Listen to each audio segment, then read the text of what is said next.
stuck in traffic. You grab your lunch and your backpack and then head out the door. Before you see it rounding the corner and turning down your street, you hear the rumble of its engine. It's the school bus. The other kids on your block are already waiting at the bus stop. You run and get in line just as the bus is pulling up. As you wait for your schoolmates to board ahead of you, you feel the heat from the exhaust warming your legs and taste the fumes as they enter your nose and mouth. You finally climb aboard, find your favorite seat, and glance out the window as the bus accelerates from the curb. It seems as though only a moment has passed before the bus stops. Taking a look out the window, you begin to understand why. Cars and trucks and motorcycles are everywhere, but none of them are moving. You're in a traffic jam. The noise is so loud that you cannot hear the kid across from you. You wonder when the racket will end. Surprisingly, smelly, noisy traffic could have ended a long time ago if the invention of the electric car had gained more popularity. What is an electric car? Electric cars began their life in the 1830s with a man named Robert Anderson of Scotland. He invented the first electric carriage. A fellow Scotsman, Robert Davidson, and an American, Thomas Davenport, created electric vehicles in 1842 that used electric cells as a power source. These cells could not be recharged, which meant the power source had to be replaced often. Two Frenchmen, Gaston Planté in 1865 and Camille Faure in 1881, created and improved upon a power source that had better storage capacity and was rechargeable: the lead-acid battery. The lead-acid battery was a huge breakthrough and is still used in electric vehicles today. Lead-acid batteries are made using sulfuric acid and lead. When the acid eats away at the lead, a chemical reaction occurs and an electric charge is created. This charge powers the motor until the battery needs to be recharged. With the invention of the lead-acid battery, the popularity of electric cars increased. Early electric cars. For several years, France and Great Britain led the world in the development of electric vehicles.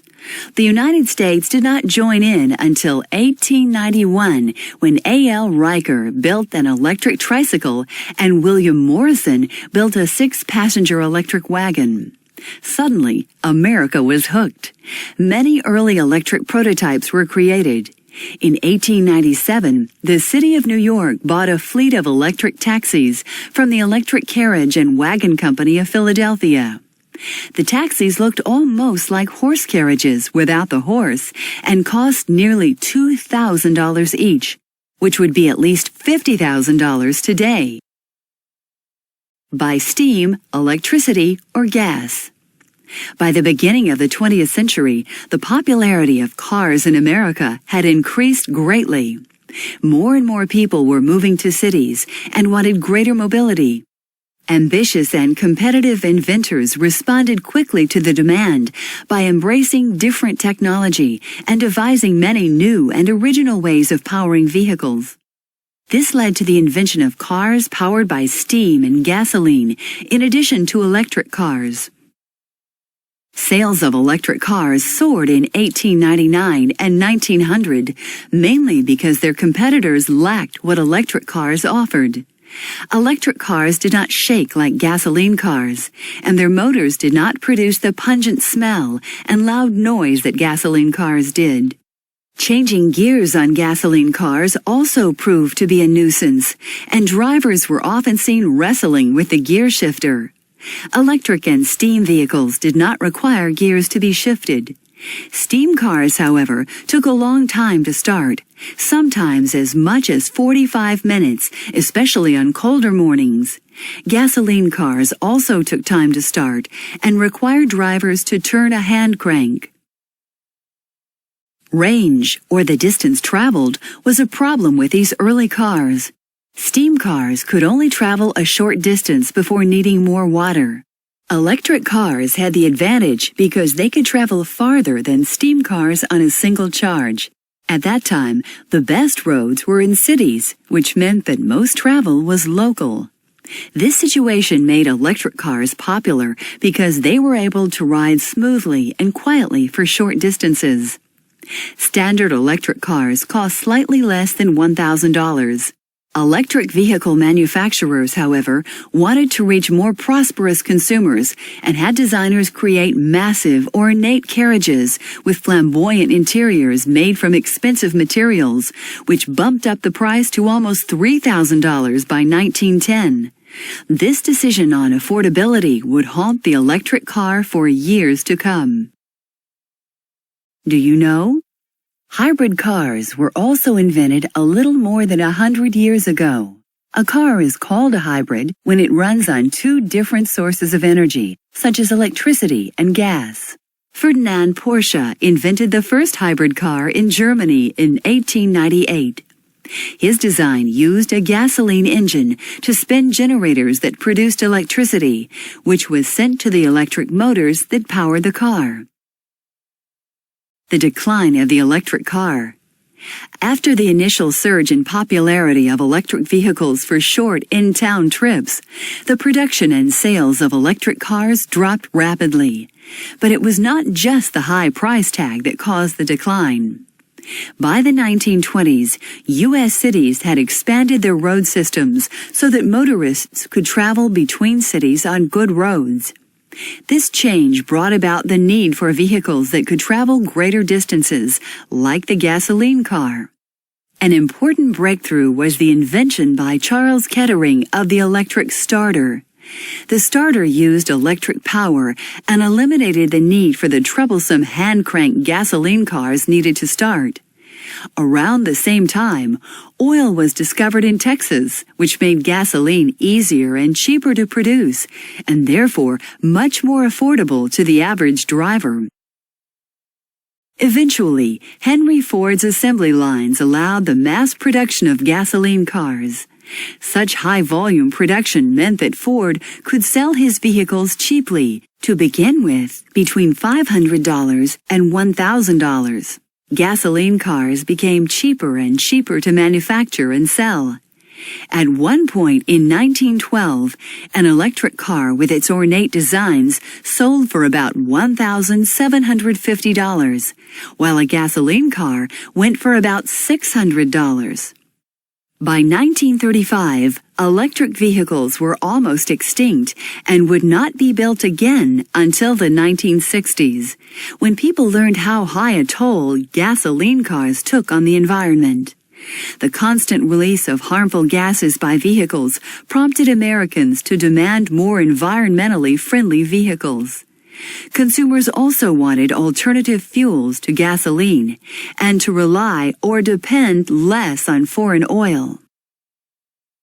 The resurgence. In the late 1960s, a company called Batronic created an electric truck that could carry 2,500 pounds at 25 miles per hour. General Electric needed utility vehicles that could move short distances inside its plants and carry a considerable amount of weight. So in the mid-1970s, GE asked Batronic to manufacture 175 electric vans and 20 electric buses. Seeing that there was interest again in electric vehicles, Sebring Vanguard built approximately 2,000 city cars. These electric cars could travel 55 miles on one charge and go as fast as 44 miles per hour. The L-Car Corporation followed by building the L-Car, which went slightly faster, 45 miles per hour, and a bit farther, 60 miles, than the city car. In 1975, the United States Postal Service saw the potential of electric vehicles and ordered a trial of 350 electric delivery Jeeps from the American Motor Company. These Jeeps had a top speed of 50 miles per hour, but could only go 40 miles before needing a charge. In 1990 and 1992, the U.S. government passed the Clean Air Act Amendment and U.S. Energy Policy Act. In addition, a few states created policies to reduce toxic emissions. These laws restricted the emissions that cars could put into the atmosphere and put limits on the amount of gasoline that could be used. As a result, car companies worked together with the U.S. Department of Energy to convert some gasoline cars, like the Chevrolet S10 pickup truck and Geo Metro, to electric cars. Shortly thereafter, other automobile manufacturers created their own electric cars. General Motors produced the EV1, a two-passenger sports car. It could accelerate from 0 to 50 miles per hour in less than 7 seconds, had a top speed of 80 miles per hour, and could travel 80 miles on one charge.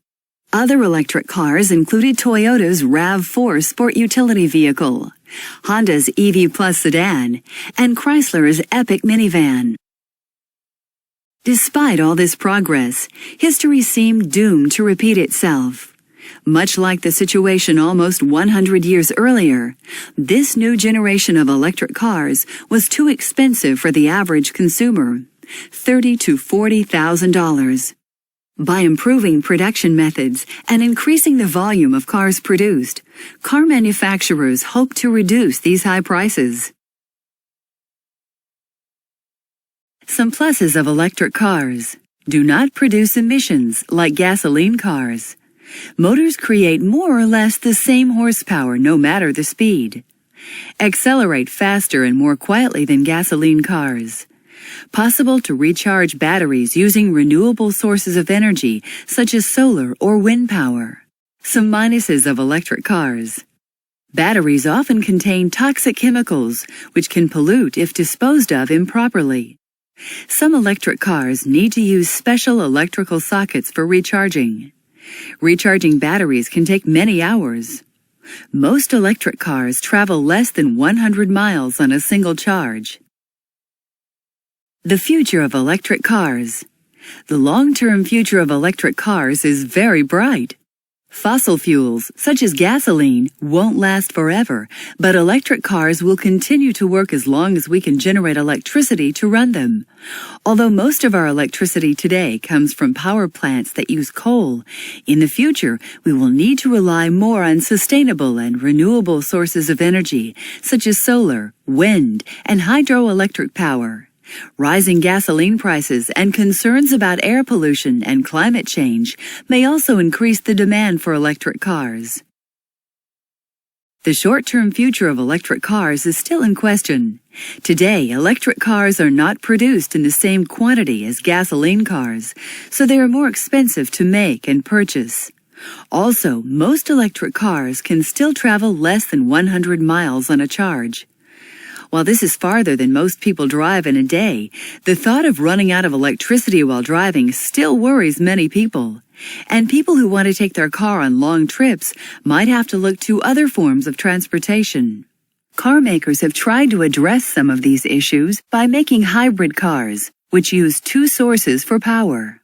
Hybrid cars use electricity as a primary power source, but also use a small gasoline motor to charge their batteries. Hybrid owners don't have to worry about running out of electricity on a trip because they can always fill up the gas tank if they need to drive farther. Some hybrid cars can even be powered by alternative fuels that come from plants, such as ethanol, vegetable oil, and biodiesel. Fuel cells are another possible source of power for electric cars. Most fuel cells create electricity by splitting hydrogen atoms and combining them with oxygen atoms from the air. After the electricity has been produced by this chemical reaction and used to charge a battery, the oxygen and hydrogen join together to make water, H2O, which is all that comes out of the car's exhaust. Fuel cells are still not practical for everyday cars. They are expensive and need lots of hydrogen, which is hard to get, dangerous, and difficult to store safely in a car. What is the future of the electric car?